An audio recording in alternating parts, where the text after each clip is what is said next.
Now, what does the Quran tell us about God? You have to realize I'm just about through with the Quran here, my first time reading it. And now I was really caught. I searched my head. What does the Quran tell us about God? It tells us nothing could be compared to him. That he's outside anything that we may compare to. That our definitions do not encompass him. That our reason cannot comprehend him. That he is transcendent and we are finite. That he is immortal, he transcends time and space and we are bound by it. That he is immortal, we are mortal. He is uncorporeal, we are corporeal. That we have no way of comparing ourselves to him. Nothing could be compared to him. I thought, oh my God, I'm so close and yet so far. Because I'll never understand the essential link between us and God and why these three things fit into place. Because the Quran tells us that we could never really quite understand God. Or at least that's the way I thought. And so I put down the Quran when I had finished it. And much to my dismay, I was honestly disappointed because I thought the author made a brilliant try. But he never quite made it. And so I was sitting in front of, about 3-4 weeks later, I was sitting in Diamond Heights in my apartment watching a football game, I think it was. And you know, sometimes things just slip into your minds when you least expect them. And I'm sitting there watching it, and all of a sudden into my mind came a thought. And I said, wait a minute. The Quran does tell us so much about God. It tells us again and again and again, but somehow I just missed it. Just skimmed over it every single time.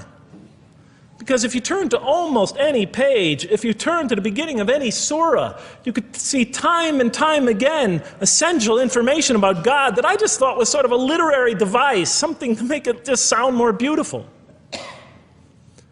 Because if you turn to the beginning of any surah, you'll see the words Bismillahir Rahmanir Rahim, in the name of God, the most merciful, the most compassionate.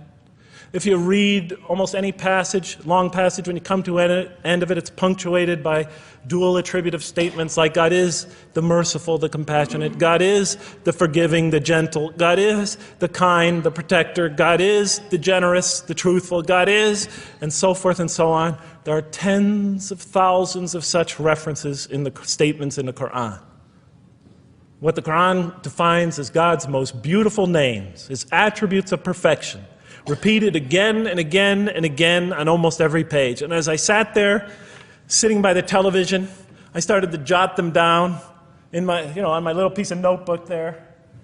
Same notebook I used to jot these down before. And I began to list from my own mind the attributes of perfection as I remembered them.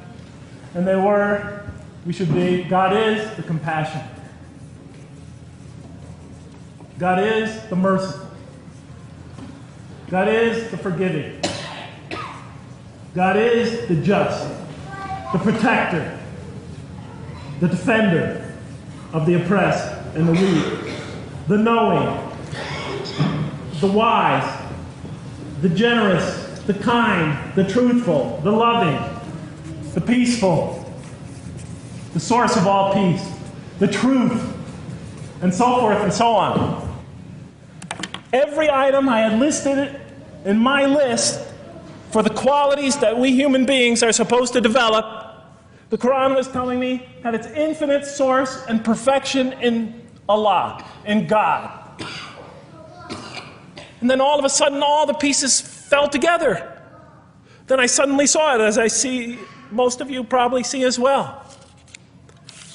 That now, suddenly it all began to make sense to me. In what way do I say that? Well, it was now obvious why we had to develop these qualities. It was now obvious how these things on the floor here fell into place. And I'll just say it clearly. We're here to develop a relationship with God, to become closer to God. But how can you become closer to God when he's transcendent and you're finite, when he's immortal and you're immortal, vice versa? When he's immortal and you're mortal, when he's unbound, fettered by time and space, and you are, and so forth and so on. How can you become close to that one? If I want to become close to you, I need to have something to share with you, something that we have in common. So for example, if I want to come close to this young man here physically, I'll approach him because we both have bodies and I can position my body closer to him.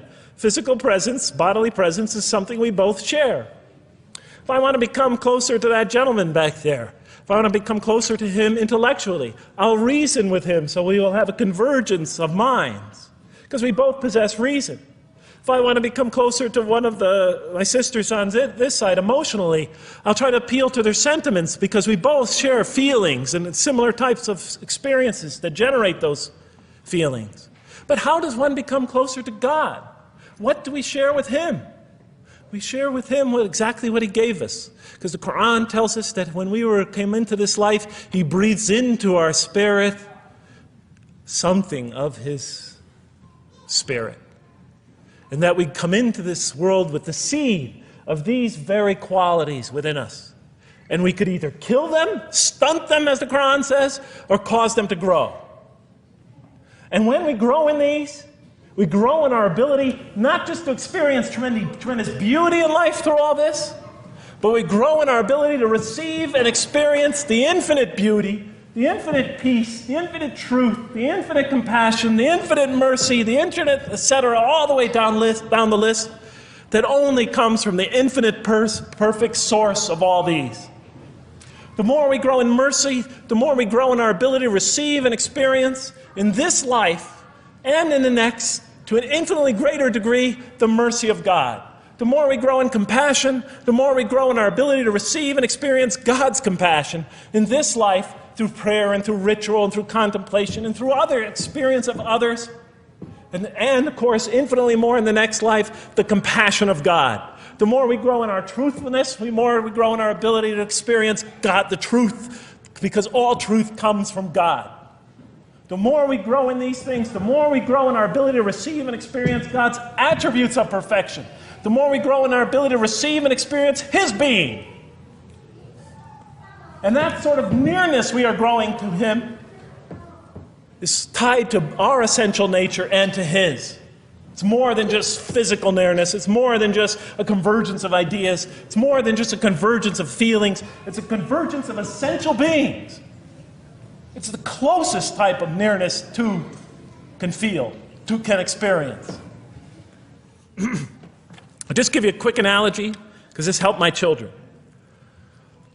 Let's pretend I have a goldfish, a dog, and 3 children. 3 daughters, let's say. And I do have 3 daughters. No matter how much of my love